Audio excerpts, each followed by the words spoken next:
Hello बच्चों, let's see this question. Question says a beam of electrons is moving with velocity of 3 to 10 raised to 6 meter per second and carries a current of 1 microampere. How many electrons are in 1 meter of the beam? तो हमें कोई एक electron की beam दी गई है, मान लो कि एक इलेक्ट्रॉन है, इसकी बीम दी गई है और ये कोई एक पर्टिकुलर डायरेक्शन में फ्लो हो रहा है इस डायरेक्शन में, तो उसके एसोसिएट जो करंट गिवन है वो गिवन है 1 माइक्रो एम्पियर, और 1 माइक्रो एम्पियर को हम लिख सकते हैं 10 रेज टू माइनस 6 एम्पियर। तो ये हमें ये जो बीम है इलेक्ट्रॉन की बीम, इसके एसोसिएटेड करंट गिवन है। क्योंकि हमें पता है कि कोई भी चार्ज अगर मूविंग हो तो उससे एसोसिएटेड एक करंट प्रोड्यूस होता है। एंड करंट की डेफिनेशन क्या है कि कोई एक पर्टिकुलर पॉइंट में से कितने चार्ज फ्लो हो रहे पर सेकंड, उसको ही हम बोलते हैं करंट। तो ऐसा कुछ इसमें सिनेरियो दी गया है। तो हम इस प्रॉब्लम में जो की कॉन्सेप्ट यूज करने वाले हैं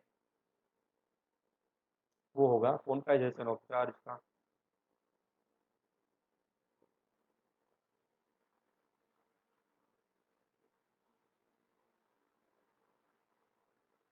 जो कि है Q is equal to N E. यहाँ पर एन की जो वैल्यू है वो है इंटीजर 1 2 3 एक्सेट्रा, एंड जो ई की वैल्यू है वो है minimum charge, minimum value of charge. तो ये हमें गिवन है, हमें पता है। तो एक क्वांटाइजेशन ऑफ चार्ज क्या कहता है कि कोई भी तरह का चार्ज डिस्ट्रीब्यूशन हो, आइधर वो मूविंग हो और रेस्ट में हो, तो उसका डिस्ट्रीब्यूशन है वो, उसमें जो नंबर ऑफ इलेक्ट्रॉन है वो हमेशा इंटीजर में ही रहेंगे, क्वांटाइज ही रहेगा। उसमें फ्रैक्शन ऑफ चार्जेस एक्सेप्टेबल नहीं है या फिर एग्जिस्ट नहीं करते। मान लो कि आपके पास कोई भी तरह का चार्ज हो और उसमें कितने इलेक्ट्रॉन उसमें है आपको बताना हो, तो उसमें इलेक्ट्रॉन की संख्या हमेशा इंटीजर में ही आएगी। ये एक क्वांटाइजेशन रूल है। उसमें कभी भी आधा या किसी भी तरह का फ्रैक्शन चार्ज नहीं आएगा। मान लो कि आपकी तरफ कोई पर्टिकुलर चार्ज डिस्ट्रीब्यूशन हो, तो उसमें 10 इलेक्ट्रॉन हो सकते हैं या फिर 100 इलेक्ट्रॉन हो सकते हैं, 95 इलेक्ट्रॉन हो सकते हैं, पूरा का पूरा इलेक्ट्रॉन होगा या फिर नहीं होगा। right? तो उसमें 10.5 इलेक्ट्रॉन नहीं हो सकते क्योंकि वो फ्रैक्शन चार्ज है, फ्रैक्शन चार्ज एक्सेप्टेबल नहीं है। तो ये क्वांटाइजेशन रूल है। तो हम इसी रूल का यूज करके इस प्रॉब्लम को आगे सोल्व करेंगे। बट उससे पहले जान लेते हैं कि ये जो हमारे पास करंट गिवन है उसकी अलग डेफिनेशन क्या दे सकते हैं। तो हम नेक्स्ट स्लाइड में देखते हैं। मान लो कि हमारे पास ये इलेक्ट्रॉन की बीम थी, ऐसे कुछ,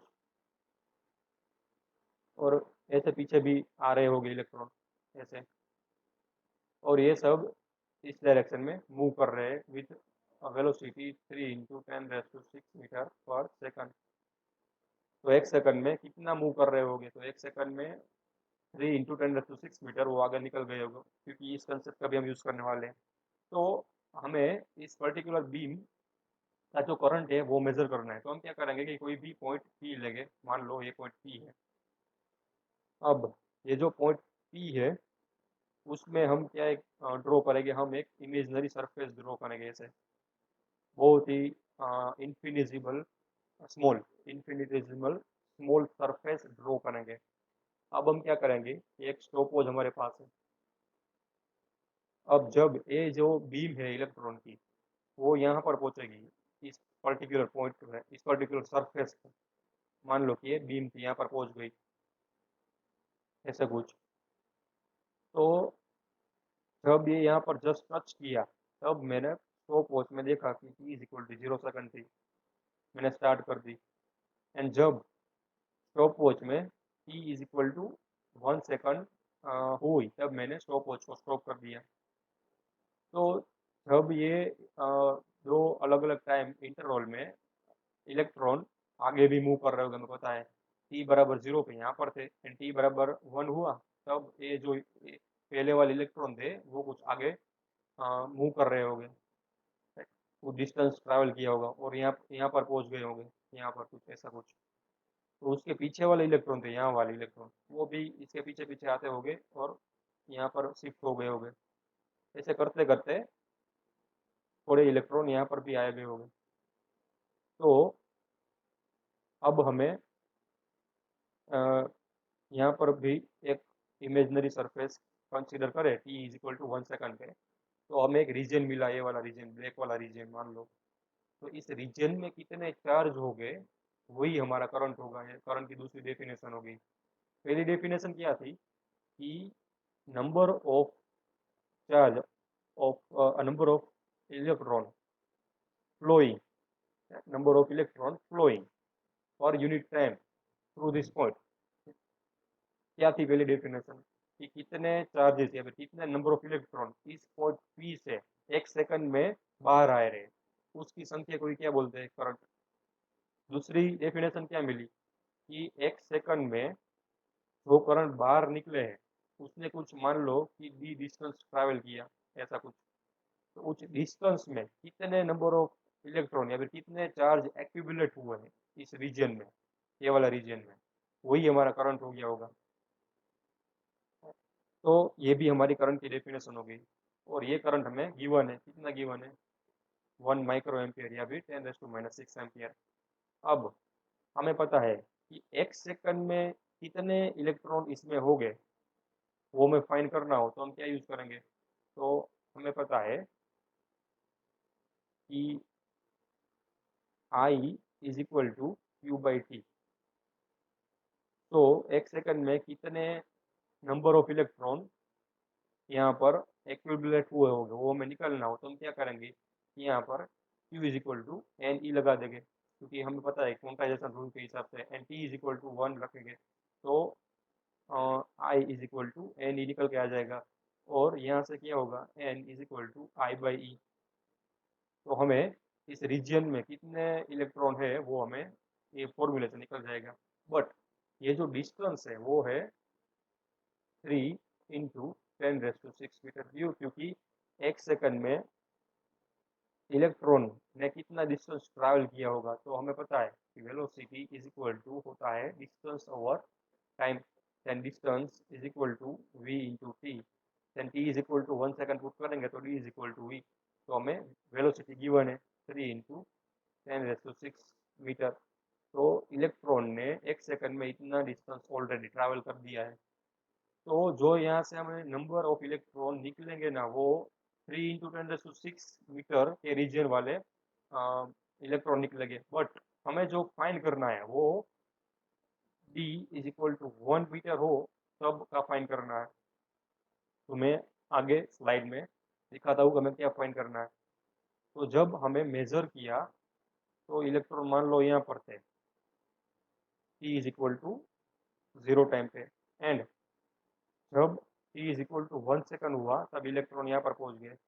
तो ये वाला डिस्टेंस था वो था 3 × 10⁻⁶ मीटर। बट हमें इसके बीच में यहाँ पर भी इलेक्ट्रॉन हो गए, मैंने दिखाया नहीं, ठीक है, यहाँ पर सब तरफ इलेक्ट्रॉन हो गए यहाँ पर भी।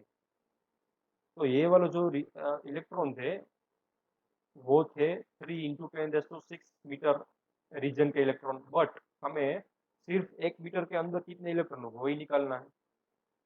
मान लो कि 1 मीटर यहाँ पर था इतना, ये वाला रीजन। तो ये जो 1 मीटर वाला रीजन था इसमें कितने नंबर ऑफ इलेक्ट्रॉन हो गए वो हमें निकालना है।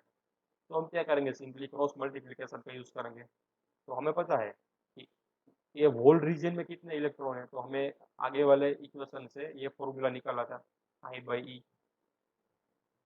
ये जो ये अलग पेन से दिखाता हूँ, ये ये पूरे रीजन में इतने नंबर ऑफ इलेक्ट्रॉन थे। तो इसकी वैल्यू क्या आई, 10⁻⁶ डिवाइडेड बाई 1.6 टाइम्स 10⁻⁻19। तो हमारे पास जो n की वैल्यू आई वो कुछ निकल के आएगी 0.625 टाइम्स 10⁻⁻, ये जो 6 है पावर वाली जो प्रोसेस है वो सिंपल है, -19 ये वाला टर्म ऊपर जाएगा तो ये प्लस हो जाएगा, तो हमारे पास बचेगा 10⁻13। एंड फर्दर थोड़ा सा इस पॉइंट को यहाँ से शिफ्ट करेंगे तो हमारे पास मिलेगा 6.25 टाइम्स 10⁻13। तो ये हमारे पास टोटल नंबर ऑफ इलेक्ट्रॉन्स आ गए इन 3 × 10⁻6 मीटर रीजन। तो हम अब क्या करेंगे कि हम क्रॉस मल्टीप्लिकेशन करेंगे। कैसे? तो हमें पता है कि जब 3 × 10⁻6 मीटर रीजन हो तब नंबर ऑफ इलेक्ट्रॉन्स थे 6.25 इंटू 10⁻30। एंड जब हमारे पास 1 मीटर रीजन हो तब उसके रीजन में कितने नंबर ऑफ इलेक्ट्रॉन्स हो गए, तो मैं मान लेता हूँ कि n prime number of electrons हो गए। तो मैं क्या करता हूँ कि इसको क्रॉस मल्टीप्लिकेशन, तो इसके साथ मल्टीप्लाई करूंगा, इसको इसके साथ मल्टीप्लाई करूंगा और दोनों को इक्वेट कर दूंगा। तो हमारे पास जो फाइनल रिजल्ट निकल के आएगा वो कुछ इस तरह का होगा, n prime times 3 × 10⁻6 is equal to 1 times 6.25 into 10⁻30, 6.25 times 10⁻30। इसमें से नेक्स्ट स्लाइड में मैं क्या करूँगा कि एन प्राइम को कॉमन बना लूँगा, तो N prime is equal to 6.25 into 10⁻13 divided by 3 into 10⁻6।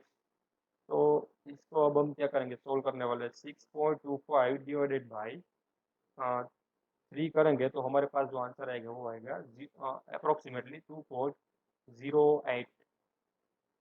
And 10⁻−30 ये पावर वाले टर्म को भी अब हम उड़ाने वाले हैं थोड़ा अलजेब्रा करके। 10⁻13, अब ये जो 6 है वो ऊपर जाकर माइनस हो जाएगा, तो हमारे पास जो फाइनली बचेगा वो बचेगा 13 - 6। तो 2.08 टाइम्स 30 - 6 इक्वल टू 10⁻7। तो हमारे पास जो 1 मीटर के अंदर, और हम बोल सकते हैं 1 मीटर रीजियन के अंदर तो इलेक्ट्रॉन हो गए वो कुछ इतने हो गए। So the final answer of the question is 2.08 into 10⁻7 electrons. I hope you understood it well. Thank you. Best of luck.